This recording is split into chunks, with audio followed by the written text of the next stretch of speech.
Assalamualaikum warahmatullahi wabarakatuh. Bagaimana kabar kalian anak-anak? Semoga kalian selalu dalam kondisi yang lebih baik, tetap sehat, tetap semangat untuk belajar. Jumpa lagi bersama Bu Desi dalam pelajaran IPA. Hari ini kita akan memasuki tema keempat. Kita akan belajar tentang manfaat sumber daya alam dan bagaimana upaya untuk menjaga kelestarian sumber daya alam. Masih ingat kalian pelajaran beberapa waktu yang lalu? Kita hari ini akan melanjutkan kembali dan memperdalam kembali tentang sumber daya alam. Baiklah anak-anak, sebelum kita mulai pembelajaran, kita berdoa terlebih dahulu. Bismillahirrahmanirrahim. Raditu billahi robba wa bil islami dina wa bil muhammadin nabiyyan wa rasulah wa rabbi zidni ilma warzuqni fahma. Amin.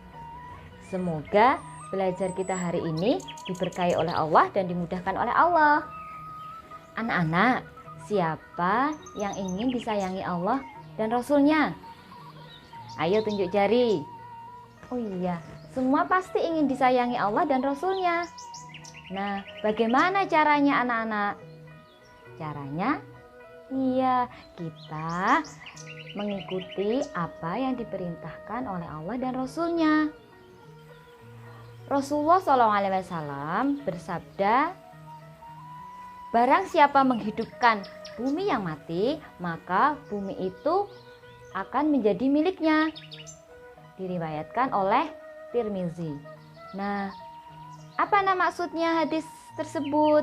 Rasulullah memerintahkan kepada kita untuk menghidupkan bumi yang mati. Maksudnya apa anak-anak? Rasulullah itu memerintahkan kita untuk menjaga dan merawat bumi ini, sehingga kita bisa menikmati, bisa tinggal di bumi ini dengan nyaman dan terhindar dari bencana alam. Siapa yang mau seperti itu? Iya, semuanya menginginkan kan? Ya, oleh karena itu kita harus selalu merawat dan menjaga bumi ini dan juga seluruh sumber daya ataupun ciptaan Allah yang ada di bumi ini, ya. Ciptaan Allah yang ada di bumi ini ada beberapa jenisnya. Nah, beberapa di antaranya adalah sumber daya alam hayati dan sumber daya alam non hayati. Kita akan membahas satu persatu sumber daya alam tersebut. Nah, sumber daya alam yang pertama adalah sumber daya alam hayati. Sumber daya alam hayati ini terdiri dari apa saja anak-anak? Iya, sumber daya alam hayati ini terdiri dari hewan, tumbuhan, dan makhluk mikroorganisme. Apa manfaat masing-masing itu? Kita akan juga membahas satu persatu. Yang pertama, manfaat dari hewan. Apa saja kira-kira? Tentunya setiap hari kalian memanfaatkan salah satu sumber daya alam ini. Ya. Yang pertama, manfaat yang pertama adalah sebagai sumber makanan dan protein. Nah, siapa yang setiap hari makan makanan yang mengandung banyak protein? Iya, contohnya apa saja? Iya, contohnya ada daging, ada telur, kemudian ada susu. Nah, itu merupakan salah satu manfaat dari hewan. Kemudian selain itu apa lagi? Ya, manfaat yang kedua, kulit binatang dapat dimanfaatkan sebagai bahan pembuatan sepatu. Bahkan di kutub utara sana, kulit binatang bisa dipakai sebagai baju untuk menghangatkan tubuh. Atau kulit binatang juga bisa digunakan untuk berbagai macam kerajinan tangan. Kemudian, manfaat sumber daya alam yang lainnya yaitu tumbuhan. Apa saja manfaatnya? Yang pertama, sebagai sumber bahan makanan. Kemudian, manfaat yang kedua adalah sebagai bahan kosmetik dan juga obat-obatan. Dan yang ketiga, sebagai bahan bangunan, pembuatan alat-alat rumah tangga, dan juga bahan untuk pembuatan kertas. Nah, anak-anak, manfaat yang tidak kalah penting dan yang paling utama dari tumbuhan itu adalah sebagai paru-paru dunia. Apa maksudnya sebagai paru-paru dunia? Tumbuhan itu memberikan oksigen kepada hewan dan manusia untuk sumber kehidupan, yaitu untuk bernafas. Ada banyak jenis tumbuhan yang mempunyai banyak manfaat, terutama untuk kelestarian alam. Nah, anak-anak, ada yang pernah ke pantai? Hampir sebagian dari kalian mungkin tentunya pernah pergi ke pantai. Ketika di pantai, kalian akan menjumpai tanaman yang akarnya di atas permukaan tanah. Kemudian batangnya berwarna coklat, daunnya hijau kecil-kecil, kemudian mempunyai buah yang unik. Buahnya berbentuk jarum raksasa. Adakah yang tahu tanaman apa itu? Iya betul, tanaman bakau namanya. Anak-anak, apa saja manfaat tanaman bakau? Yang pertama, melindungi pantai dari erosi dan abrasi. Kemudian yang kedua, menahan rembesan air laut ke darat. Yang ketiga, sebagai perangkap zat-zat pencemar dan limbah industri. Kemudian manfaat yang keempat, menciptakan udara pesisir yang bersih dan segar. Manfaat yang berikutnya, hutan bakau juga bisa menjadi habitat alami berbagai biota darat dan laut. Manfaat yang terakhir adalah mengurangi dampak bencana akibat gelombang laut seperti badai dan gelombang pasang. Berikutnya, sumber daya alam hayati mikroorganisme. Mikroorganisme itu adalah makhluk hidup yang mempunyai ukuran yang sangat kecil. Dan makhluk tersebut dia bersel satu, hanya dapat dilihat dengan alat tertentu. Nah, tetapi anak-anak, mikroorganisme itu mempunyai manfaat.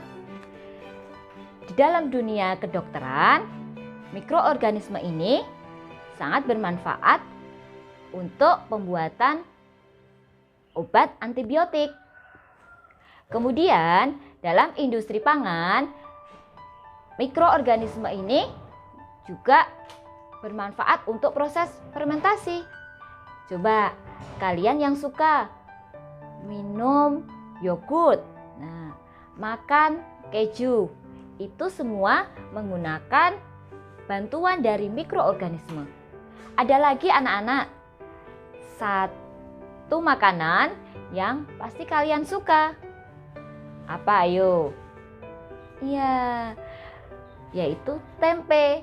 Tempe ini juga prosesnya dibantu oleh mikroorganisme. Selanjutnya, kita akan masuk ke sumber daya alam non-hayati. Nah, anak-anak, Bu Guru mau bertanya, apa perbedaan sumber daya alam hayati dan sumber daya alam non-hayati? Nah, sumber daya alam hayati itu berasal dari makhluk hidup. Sedangkan sumber alam non hayati itu berasal dari benda mati atau bukan makhluk hidup.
Anak-anak, bagaimana upaya kita untuk melestarikan sumber daya alam tersebut, baik hayati maupun non-hayati?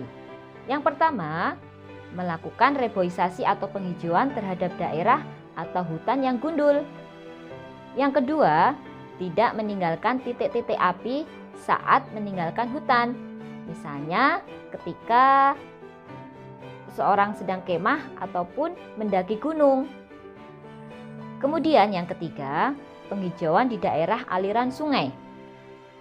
Yang keempat, penghijauan di daerah kota untuk mengurangi pencemaran udara. Yang kelima, mengurangi penggunaan bahan bakar minyak. Yang keenam, tidak membuang sampah atau limbah industri ke sungai dan mencegah kebocoran minyak di daerah pantai. Dan yang terakhir, kita mencegah kerusakan tanah dengan tidak melakukan tradisi ladang berpindah. Nah, anak-anak, demikianlah penjelasan dari Bu Guru tentang manfaat sumber daya alam hayati dan non-hayati dan juga bagaimana kita melestarikan sumber daya alam tersebut. Kewajiban kita sebagai khalifah di muka bumi ini untuk tetap memakmurkan bumi ini. Pastikan diri kalian menjadi salah satu yang menjaga, merawat, dan memakmurkan bumi ini. Marilah anak-anak, kita tutup pembelajaran kita hari ini dengan membaca hamdalah dan doa penutup majelis. Alhamdulillahirabbil alamin.